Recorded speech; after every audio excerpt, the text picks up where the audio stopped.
Lesson 3 of Unit 2 addresses surface modeling, and surface modeling is used to create a representation of the existing ground prior to your design. And you may extract items such as surface profiles, existing ground cross sections. From the surface model, you may set spot elevations or slopes on that surface model for labels, or you simply may wish to display that surface model as contours for your plans. In Lesson 3, there are a number of exercises. You learn how to create a surface, modify the properties of the surface. You learn how to edit the surface, create surface styles, assign a contour style and apply surface labels. And you also learn how to export a surface to Google Earth. Civil 3D represents a surface as a tin, a triangulated irregular network. This is a type of DTM, which is a digital terrain model. Essentially, all of the points are connected based on 3D proximity, so the closest points are connected, and it forms a network of triangles. And the only rule is that the triangles cannot cross each other. And these triangles are used for contour creation and for surface profile section data point generation. So you can see how the triangles are actually pulling the contours in certain directions. So it's really important that these triangles go in the correct directions, i.e. along the terrain breaks. In Civil 3D, you can create surfaces from a number of different objects, including points, break lines, contours, boundaries, and AutoCAD objects. And you can see here that break lines are required for those distinctive terrain breaks, being crowns of roads, edges of pavements, bottoms of ditches, and those sorts of features. Here's an example where there's no break lines defined. You can see the triangulation does not follow the crown. This is a problem because if we were to create a sample line across here for a cross section, you're going to miss the crown of the roadway. And here's an image that shows the break lines formed correctly. So let's have a look at surface modeling here. So we now have a drawing in here with a number of points. If we go to the point group collection, we have the existing surface definition point group. We can right click on surfaces and select create surface. The name will be EG for existing ground, and the style is contours and triangles, and we click OK. So now we have a surface in here called EG. We have not yet indicated which data to build that surface from. And that's done by expanding the definition tree, and you can right click on point groups and select add, and we're going to use the existing surface definition point group. And when I click OK, that surface is created. Once again though, notice that the triangulation line does not follow along the break lines, the edge of pavement line here for example, and then the crown line. So this surface needs some work. There's a few things that we can do here. Before we go into modifying the surface properties, let's define the break lines. So what we'll do is, the surface is now being displayed as contours and triangles. Let's just quickly modify this surface style. And under the Contours tab of the Surface Style dialog box, we're going to increase the contour interval to 0.5 and 2. And that will tighten up the contours. So if you look, the contours don't look all that representative. So what we can do now is we can define break lines. Now all of these features here are 2D polylines. So it's important to note that they are indeed 2D polylines. Even though they have an elevation assigned, they are 2D polylines. So we are going to define those as proximity break lines. A 3D polyline, you would use a standard break line. So back to the definition tree for that surface. You right click on break lines and select add. Because they're 2D polylines, we're going to use a proximity break line. And when you click OK, you're prompted to select the objects. Now let's just select these objects, and before I finish and make the selection, just watch what happens to the tin lines and the contours as soon as I press enter.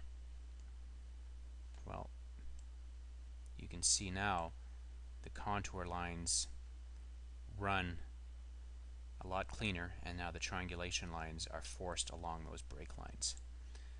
And the panorama window here displayed some processing errors, and these are indicating that the break lines were crossed.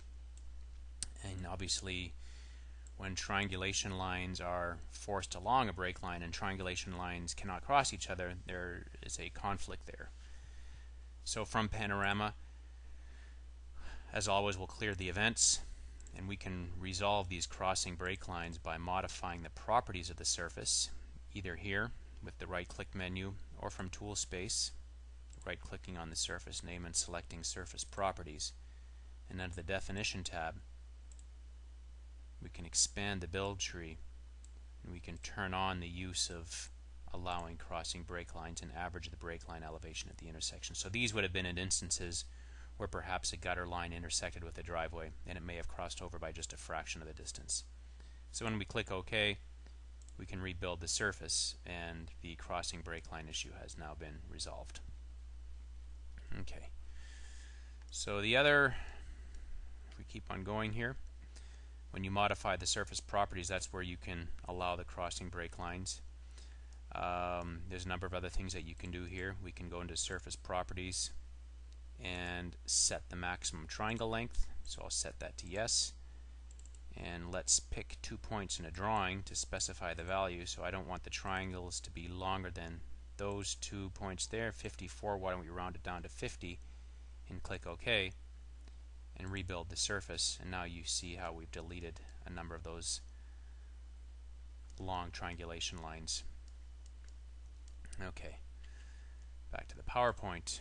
You can also edit a surface by deleting lines and adding lines, and this is a fairly common thing, to be able to delete lines, but you need to see the lines to be able to edit the surface. So if we were to go back to the surface definition, right click edit, you can delete a line, and then if we just pick a line here, you can see how deleting that line updates the surface definition. So we can use a crossing selection set to delete some of these long unwanted triangulation lines, perhaps in the corner locations, and those are displayed as edits in the item view area, which then can be removed. So I can delete the deletion of a line, so I can actually modify those edits.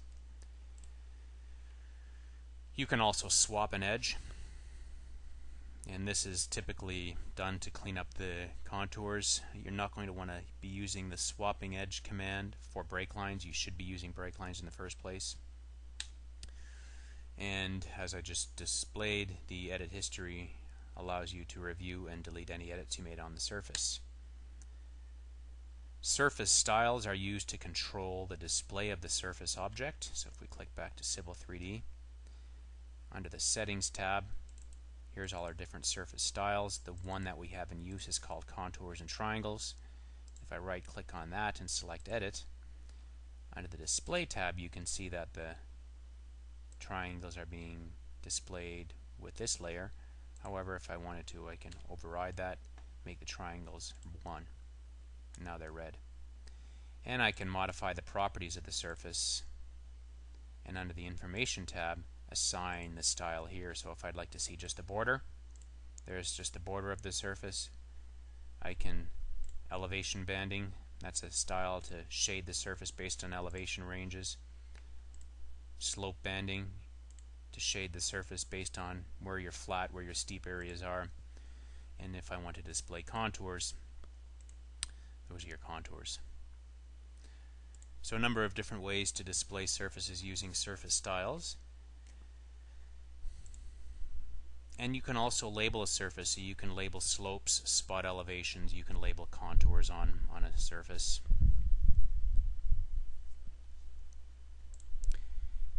And here's examples of a spot elevation label and a slope label. And you can also export a surface to Google Earth. So let's go through that. If we were to go to the application menu and export There are a number of options for exporting data to different formats here, but under Publish you have Publish to Google Earth. And this is important because it uses a coordinate transformation. Actually, I'm not going to do it in this drawing because this drawing has not been set up properly. So let's just go to another drawing. It's actually needs to be one of the metric drawings in here. We'll open this metric drawing.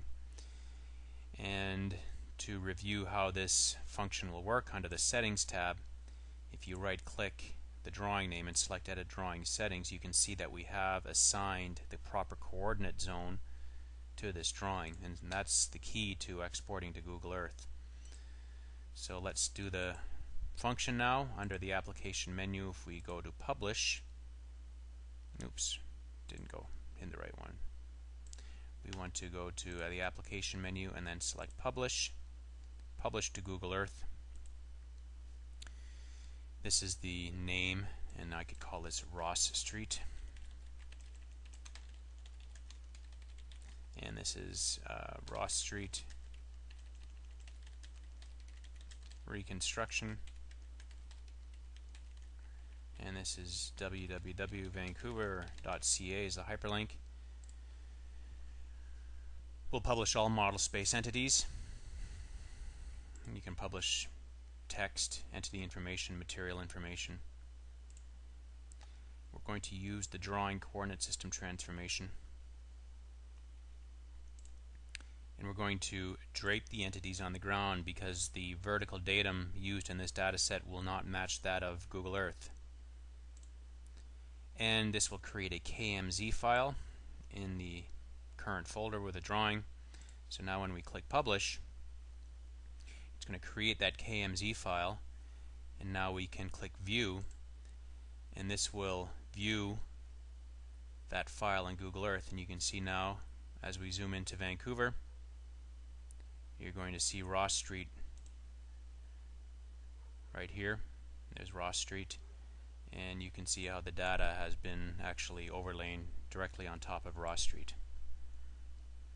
And if we were to look at the elevations, you can see how the data has been actually draped on that surface. So very nice to be able to use Google Earth to export data to. And there's Vancouver.